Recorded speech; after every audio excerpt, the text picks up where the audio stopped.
आजकल हम और आप देख रहे हैं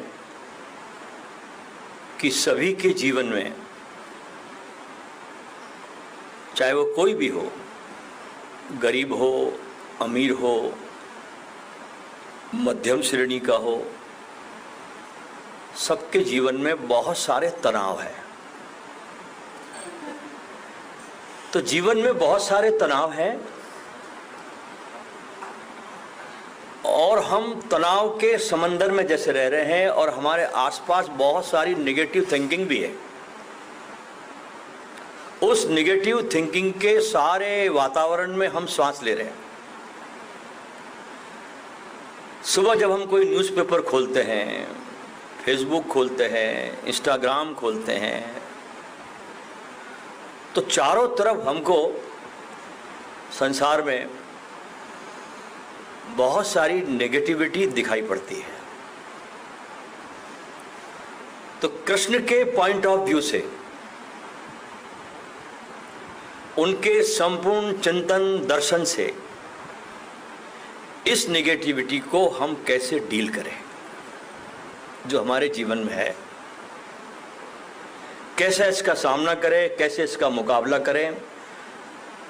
क्योंकि चारों तरफ हमारे आसपास, पड़ोस में, परिवार में, पति पत्नी के बीच, मित्र मित्र के बीच, भाई भाई के बीच, पिता पुत्र के बीच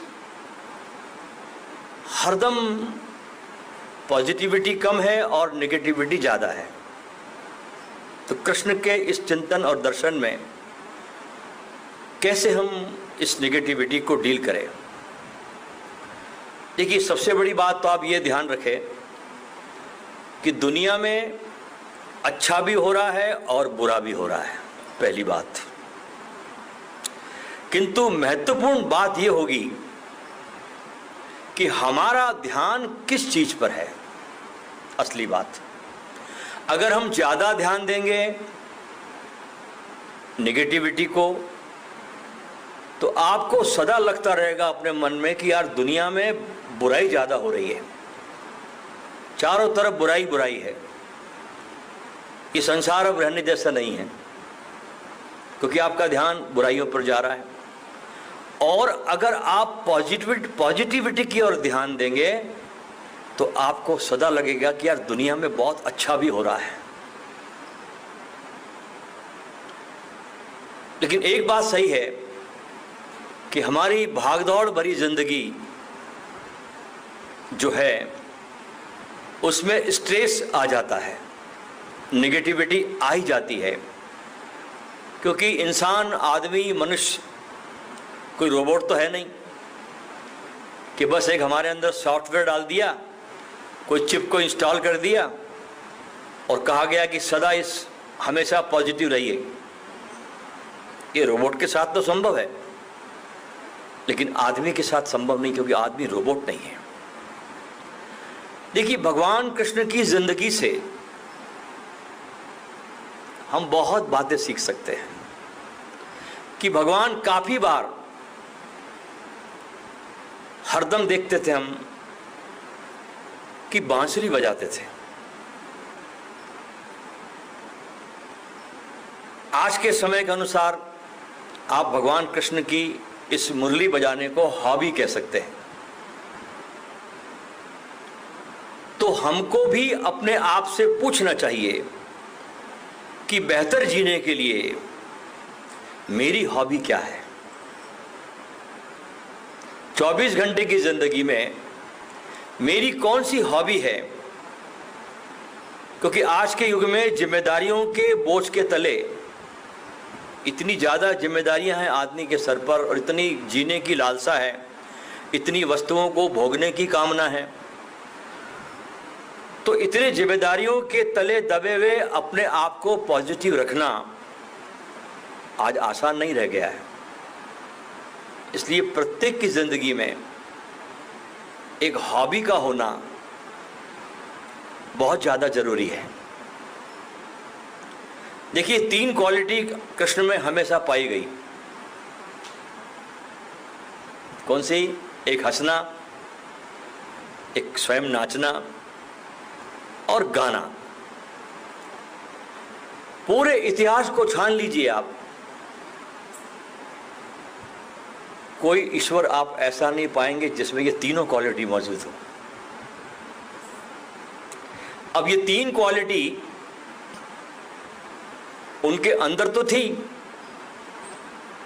लेकिन सबसे महत्वपूर्ण बात यह थी कि वे स्वयं खुद मुरली बजाते थे, खुद गाते थे, खुद नाचते थे, और उनका नाचना देखकर, उनका मुरली बजाना देखकर, उनका गाना देखकर दूसरे लोग भी नाचना गाना शुरू करते थे। अब आज के ज़माने में अगर हम अपनी ज़िंदगी को कंपेयर करें दोस्तों, तो पाएंगे कि हमारे ज़िंदगी में मनोरंजन की तो कोई कमी नहीं है। आपको याद होगा कि पुराने समय में, आज से 30 साल पहले, टेलीविज़न पर एक आध बार फिल्म आ जाती थी। कभी कोई चित्रहार का कार्यक्रम आ जाता था जिसमें अच्छे अच्छे गीत आते थे, लेकिन वो सप्ताह में एक बार उस टीवी पर, उस दूरदर्शन पर एक फिल्म भी आ जाती थी, तो वो हमको कितनी खुशियां देती थी, कितनी खुश होते थे हम। आज चित्रहार आने वाला है, आज संडे के दिन फलानी पिक्चर आएगी।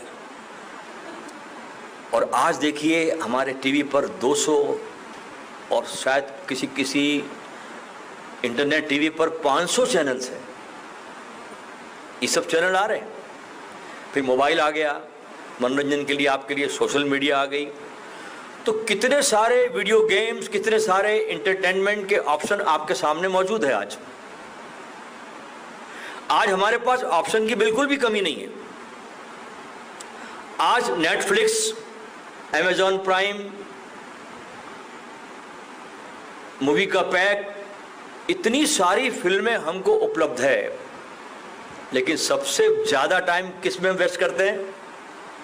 कभी ध्यान दिया आपने?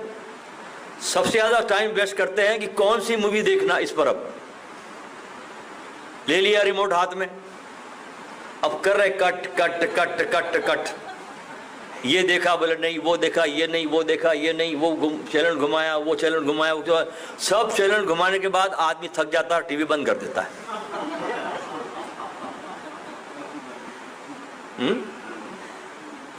सब चैनल घुमाता आदमी, देखता कुछ नहीं, बस छलांग मारता रहता है, इससे उस पर, इससे उस पर, इससे उस पर, और सोचता भी चलो अब नहीं देखना, बाद में देखेंगे, और बंद कर देता है। इतने सारे मनोरंजन के साधन होने के बावजूद भी इंसान स्ट्रेस में है। तो इसका मतलब क्या हुआ कि कहीं ना कहीं हमारे जीवन में मनोरंजन काम नहीं कर रहा। असली बात यह है। और मनोरंजन का मतलब क्या होता है? ध्यान से सुने। मनोरंजन उसको कहते हैं कि कोई नाच रहा है, उसका पैसा आपने खर्च किया है उसके नाच को देखने के लिए, और वो देख करके आप खुश होने की कोशिश करते हैं, उसे कहते हैं मनोरंजन। आज हमारी जिंदगी में मनोरंजन तो बहुत ज्यादा है, लेकिन भगवान श्री कृष्ण के जीवन में मनोरंजन नहीं है। वे हमेशा खुद इन्वॉल्व होते थे उन चीजों में, वे हमेशा उत्सव में विश्वास करते थे। उत्सव, सेलिब्रेशन, यानी खुद उसमें इन्वॉल्व होना। मनोरंजन का अर्थ कोई नाच रहा है, कोई म्यूजिक बजा रहा है, उसे सुनकर, उसे देखकर खुश होना। और उत्सव का मतलब है खुद नाचना, खुद म्यूजिक बजाना, खुद गाना। अब देखिए हमारे देश में हमारे पूर्वजों ने जीवन में उत्सव और खुशियों को लाने के लिए क्या क्या बड़े बड़े प्रयोग किए थे, जिनके रहस्य को हम समझ ही नहीं पाए। पुराने जमाने में देखिए शादियां कितनी लंबी चलती थी। किसी घर मैरिज होती थी तो 10-10, 15-15 दिन तक घर में कहीं ना कहीं माहौल बना रहता था। आदमी तैयारियां करता था, अरे मेरे उस परिवार में शादी है, हम तो 10 दिन पहले चले जाएंगे। उस समय ट्रेनों में बुकिंग भी नहीं होती थी, आदमी ऐसी ट्रेन में बैठ जाता था। आज सुविधाएं सब है, बुकिंग भी होती है, आपको सब कुछ होता है, लेकिन अब समय नहीं है। अच्छा, उस जमाने में जब शादियां होती थी तो कोई डीजे वीजे नहीं होता था, घर में खुद आदमी गाते थे। कहीं ढोलक पर ताल छिड़ रही है, कहीं कोई महिलाएं गीत गा रही है, कोई पुरुष सम्मिलित हो रहे हैं। लेकिन आज के ज़माने में आपका पर्सनल इन्वॉल्वमेंट जो है वो कम हो गया। अगर आज कोई फंक्शन 3 दिन के लिए रखना हो तो विचार करना पड़ता है कि लोगों को टाइम मिलेगा कि नहीं मिलेगा। और लोग भी ऐसे हैं आजकल कि जब उनको निमंत्रण पत्रिका मिलती है शादी की, तो उसमें सबसे पहले पढ़ लेते हैं कि खाने का समय कौन सा है।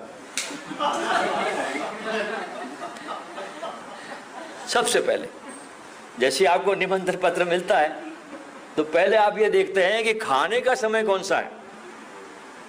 तो भाई बस जो खाने का समय होगा उसके आधे घंटा पहले चले जाएंगे।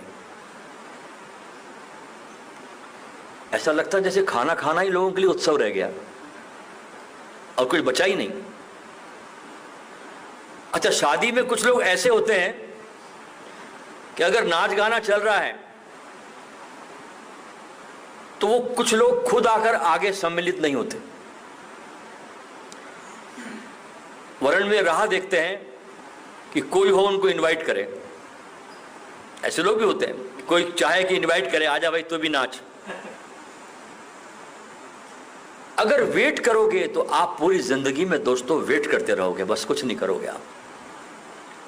इसलिए बहुत जरूरी है कि अपने आप को खुश करने के लिए, अपने आप को प्रसन्न चित्त करने के लिए कारण खड़े कीजिए, अपने आप को इन्वॉल्व कीजिए। अब इन्वॉल्व करने का मतलब बहुत ही सिंपल है। आपको बताऊं मैं एक तरीका, कितना सिंपल है। आपके घर में एक छोटा बच्चा है और पूरा दिन आप ऑफिस में काम करते हैं, तो जो स्ट्रेस और नेगेटिविटी लेकर आप घर में आए हैं, अगर आपके घर में छोटा सा बच्चा है तो उसके साथ खेलना शुरू कर दे, इन्वॉल्व हुए उस बच्चे के साथ, उसके साथ खेलना शुरू कर दे और बच्चे के साथ बच्चे बन जाए। छोड़ दे सारे माइंड को, आप कौन है क्या है, बच्चे के साथ आप बिल्कुल इन्वॉल्व हो जाए, बच्चे बन जाए, तो आप देखोगे कि आपका बहुत सा स्ट्रेस गायब हो गया। अगर मान लो दुर्भाग्य से आपके घर में बच्चे नहीं हैं, कोई छोटा बच्चा नहीं है, तो पड़ोस के घर से ले आओ, क्योंकि वो लोग बेचारे कब से परेशान हैं कि थोड़ी देर तो कोई लेके जाओ उसको।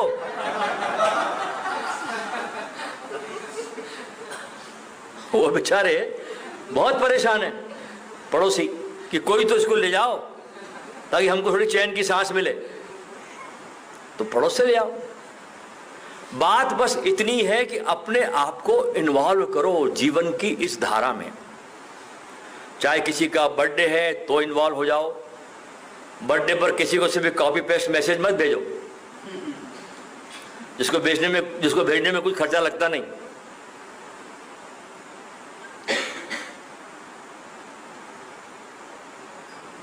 एक गुरुजी थे, उनके बहुत से शिष्य थे, तो गुरु पूर्णिमा का समय आया तो उनके जो 2-4 खास शिष्य थे वे नहीं आए। तो उन्होंने पूछा एक शिष्य को फोन करके, भाई तू गुरु पूर्णिमा में क्यों नहीं आया और तूने मेरे को याद भी नहीं किया, कोई तेरा संदेश भी नहीं आया। तो शिष्य जवाब देता, गुरुजी आप व्हाट्सएप देखते नहीं हो क्या? बोले मैंने आपको 3 बार फूल भेजे, गुलदस्ते भेजे और 3 दफे आपको मैंने सलाम ठोका है। तो जीवन में आप इन्वॉल्व होइए।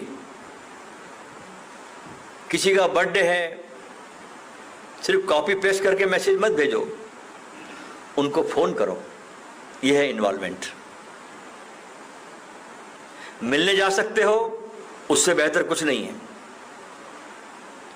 आज जन्माष्टमी थी, कल लोगों को मौका मिला मंदिर जाने का, अगर अवसर मिला जरूर जाओ। अपने आप को इन्वॉल्व करो जीवन की धारा में। लोगों से मिलने का मौका मिल रहा है, मिलो।